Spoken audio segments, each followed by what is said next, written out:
नमस्कार। मेरा नाम है रवि। आपका स्वागत करता हूं अर्थवर्धन चैनल में। आईडीएफसी म्यूचुअल फंड अपना एक नया एनएफओ लॉन्च करने जा रहा है, जो कि है IDFC transportation and logistics fund. Transportation and logistics sector में 3 सेगमेंट है: ऑटोमोबाइल, ऑटो एंसिलरी और लॉजिस्टिक्स सर्विस प्रोवाइडर्स। इन तीनों सेगमेंट को हम एक के बाद एक समझने की कोशिश करेंगे। पहले हम ऑटोमोबाइल सेक्टर को समझते हैं। अगर आप किसी भी 4 व्हीलर के शोरूम में जाएंगे और वहाँ के किसी भी रिप्रेजेंटेटिव को आप अगर पूछेंगे, तो आपको ये पता चलेगा कि 4 व्हीलर सेगमेंट में अभी 6 महीने से लेके 12 महीने जितना वेटिंग पीरियड चल रहा है। यहाँ पर डिमांड इतनी ज़्यादा है कि कंपनीज अपने ऑर्डर्स को फुलफिल नहीं कर पा रही है। सेकेंड हैंड व्हीकल्स की भी इतनी ज़्यादा डिमांड है और इनके भाव भी बहुत ही तेज़ी से बढ़ रहे हैं। ये सिर्फ ऐसा 4 व्हीलर सेगमेंट में नहीं है, 2 व्हीलर सेगमेंट में भी बहुत ही ज़्यादा डिमांड है, लेकिन वहाँ पर सप्लाई आसानी से मिल जा रहा है और ये डिमांड फ्यूचर में भी रहने वाली है। इसकी पूरी संभावना देखने को मिल रही है। अब हम समझते हैं ऑटो एंसिलरी सेगमेंट को। लेमन लैंग्वेज में अगर मैं आपको बताऊं, तो किसी भी व्हीकल में यूज़ होने वाले पार्ट्स को हम ऑटो एंसिलरीज कह सकते हैं। जैसे कि हमने पहले डिस्कस किया, अभी के समय में व्हीकल्स की बहुत ही ज़्यादा डिमांड है। अब उसमें यूज़ होने वाले पार्ट्स जैसे कि tyre, steel frames, brakes, engine के पार्ट्स और उसमें लगने वाले और भी अलग अलग बहुत सारे पार्ट्स की सेम टू सेम डिमांड रहने वाली है। ऑटो एंसिलरी ऑटोमोबाइल के साथ में कनेक्टेड होने के कारण इसमें भी बहुत ही ज़्यादा डिमांड देखने को मिल रही है। ऐसी बहुत सारी कंपनीज है जो ऑटो के पार्ट्स बना रही हो, उनमें भी बहुत बढ़िया डिमांड देखने को मिल रही है। अब ये पार्ट्स की डिमांड सिर्फ इंडिया में है ऐसा नहीं है, इंडिया के बाहर भी ऐसी बहुत सारी कंपनीज है जो यहाँ से पार्ट्स को मैन्युफैक्चर करके इंडिया के बाहर बेचती है। बाहर के कंट्री में भी अगर हम देखें तो वहाँ पर भी ऑर्डर्स पेंडिंग में ही दिखा रहे हैं।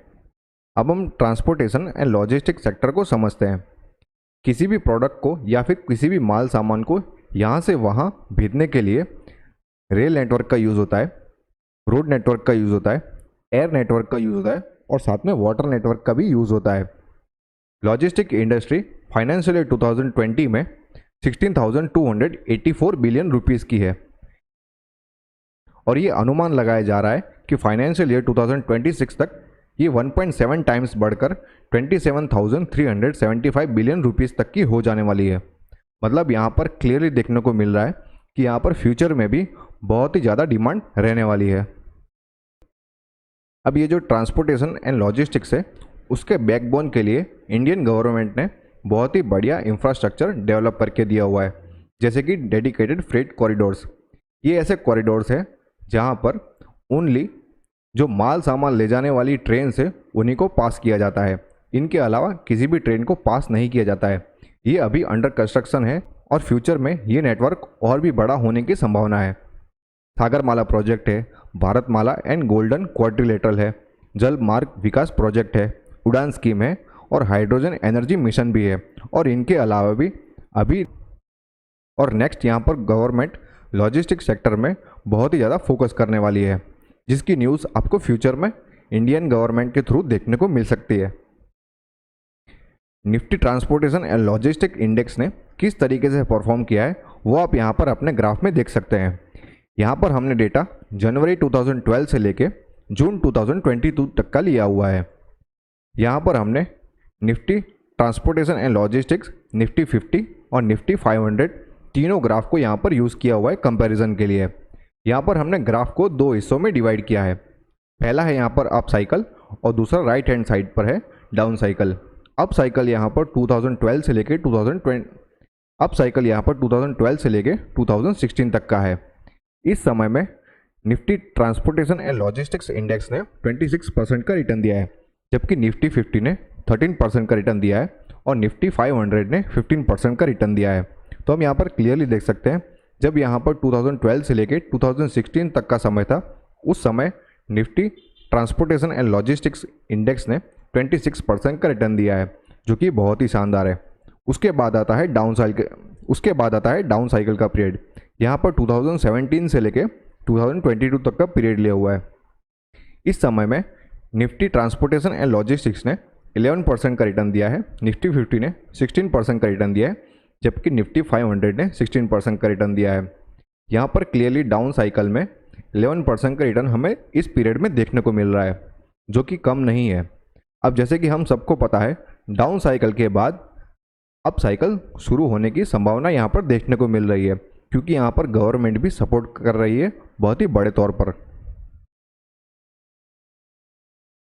यहाँ पर फंड मैनेजर का पोर्टफोलियो कंस्ट्रक्शन का अप्रोच क्या रहने वाला है वो हम समझते हैं। ये approach mainly multi cap approach रहेगा, मतलब यहाँ पर लार्ज कैप, मिड कैप और स्मॉल कैप तीनों कैप में से यहाँ पर स्टॉक्स को शामिल किया जाएगा। इनमें ऐसे स्टॉक्स को ही शामिल किया जाएगा जो कि ग्रोथ ओरिएंटेड हैं। ये सारे स्टॉक्स को एक्टिवली मैनेज किया जाएगा, मतलब फंड मैनेजर के द्वारा पूरे पोर्टफोलियो को एक्टिवली मैनेज किया जाएगा। यहाँ पर fund manager bottom up method को यूज़ करने वाले हैं और यहाँ पर पूरे पोर्टफोलियो में 30 से लेकर 40 स्टॉक्स को ही शामिल किया जाएगा। अब इन स्टॉक्स में से यहाँ पर टॉप 10 स्टॉक्स कौन से रहने वाले हैं वो आप यहाँ पर अपने स्क्रीन में देख सकते हैं। जैसे कि महिंद्रा एंड महिंद्रा, जिसका वेटेज रहेगा 14.6% और इसका सेक्टर है passenger car and utility vehicles. Maruti Suzuki, जिसका वेटेज रहेगा 14.0%, जिसका सेक्टर है passenger cars and utility vehicles. Tata Motors 9.8% जितना इसका वेटेज रहेगा और इसका सेक्टर है passenger cars and utility vehicles. Adani ports, जिसका वेटेज रहेगा 7% और ये सेक्टर है ports and port services. Bajaj auto 2 and 3 wheelers segment है, जिसका वेटेज रहेगा 6.2%। Eicher Motors 2 and 3 wheeler segment, इसका वेटेज रहेगा 5.4%। Hero MotoCorp 2 and 3 wheeler segment, इसका वेटेज रहेगा 4.3%। ट्यूब इन्वेस्टमेंट ऑफ इंडिया, ये एक auto components and equipment manufacturing company है, इसका वेटेज रहेगा 2.7%। टीवीएस मोटर्स, ये एक 2 एंड 3 व्हीलर्स मैन्युफैक्चरिंग कंपनी है, जिसका वेटेज रहेगा 2.7%। और अशोक लेलैंड, जो कि एक कॉमर्शियल व्हीकल मैन्युफैक्चरिंग कंपनी है, इसका वेटेज रहने वाला है यहाँ पर 2.6% का। IDFC transportation and logistics fund के हम एनएफओ डेट्स की बात करें तो ये 4 अक्टूबर को ओपन हो जाएगा और 18 अक्टूबर को क्लोज हो जाएगा। इस फंड का बेंचमार्क रहेगा Nifty transportation and logistics index और इस फंड का एग्जिट लोड रहेगा 1% फॉर 1 ईयर। मतलब आप अपने पैसों को विद इन 1 ईयर रिडीम करते हो तो आपको 1% जितना एग्जिट लोड पे करना पड़ेगा। लेकिन अगर आप अपने पैसों को 1 साल के बाद रिडीम करते हो तो आपको किसी भी तरीके का एग्जिट लोड पे करने की ज़रूरत नहीं रहेगी।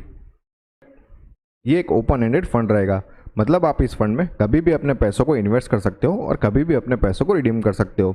ये रेगुलर और डायरेक्ट दोनों ही मोड में अवेलेबल रहेगा। ये ग्रोथ और डिविडेंड दोनों ही ऑप्शंस पे अवेलेबल रहेगा। अगर आपको अपना इन्वेस्टमेंट स्टार्ट करना है तो आप SIP, लमसम, SWP या फिर स्ट्रिप चारों में से किसी भी मोड में अपना इन्वेस्टमेंट स्टार्ट कर सकते हैं। मिनिमम इन्वेस्टमेंट की बात करें तो लमसम मोड में 5000 रुपीज़ से आप अपना इन्वेस्टमेंट स्टार्ट कर सकते हो, या फिर अगर आपको अपनी SIP स्टार्ट करनी है तो 1000 रुपीज़ पर मंथ से आप अपनी SIP स्टार्ट कर सकते हो। इस फंड के मैनेजर रहेंगे डेलिन पिंटो, जिनको 15 साल से भी ज़्यादा का एक्सपीरियंस है। IDFC म्यूचुअल फंड को ज्वाइन करने से पहले वे UTI एसेट मैनेजमेंट कंपनी के साथ में काम कर चुके हैं। डेलिन पिंटो इस फंड के अलावा और भी बहुत सारे अलग अलग फंड्स को मैनेज करते हैं। अगर इनका एजुकेशन क्वालिफिकेशन चेक करें तो इन्होंने अपना post graduation diploma in management complete किया हुआ है और साथ में बैचलर्स डिग्री भी है कॉमर्स में।